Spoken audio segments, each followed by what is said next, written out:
今天要来介绍的是龙渠坝会馆音响设备的操作。它的位置呢就在 A/B 栋，走出去左转，走来中间那边会有一扇门，再走进来，左转会看到这边有一个很大的萤幕，萤幕的左下角这边就是我们放置音响设备的地方。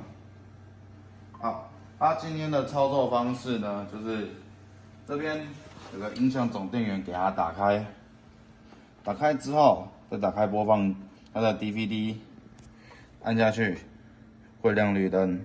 这边也是一样，音响按下去它也是会亮绿灯，开关键在这里。按完之后，我们会需要放入 DVD， 这边按镜片。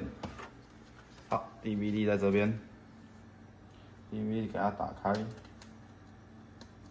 要记得的是说，它亮面一定要朝下，所以要像这样子放入进去，再按一次。好，这样子就放完了。然后这边是我们播放音乐的 USB， 像在这边有个 USB 孔，将它插入。好，插入完有亮灯，就算有读取成功。好，接下来来到这边。这一支是我们的蓝光播放机的遥控器，这个是音响调整音量的遥控器。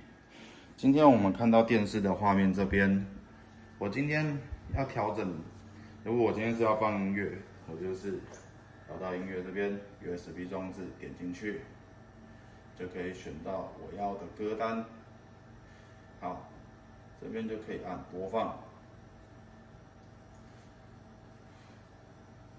好，播放完之后，如果觉得音量太小声，遥控器在这边，这边玩一样对着机器去做音乐上的调整。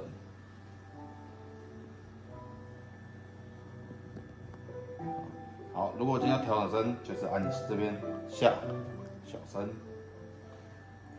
好，接下来要来说的是我要怎么关它。今天关它也是一样简单，遥控器点这边的主选，好，这样就回到我们的主画面。再来到机器这边，一样按退片，按完退片，它就会出来，一样朝下收到我们的盒子里面。收完之后再按镜片，让它先收回去。USB 直接拔出来就可以了。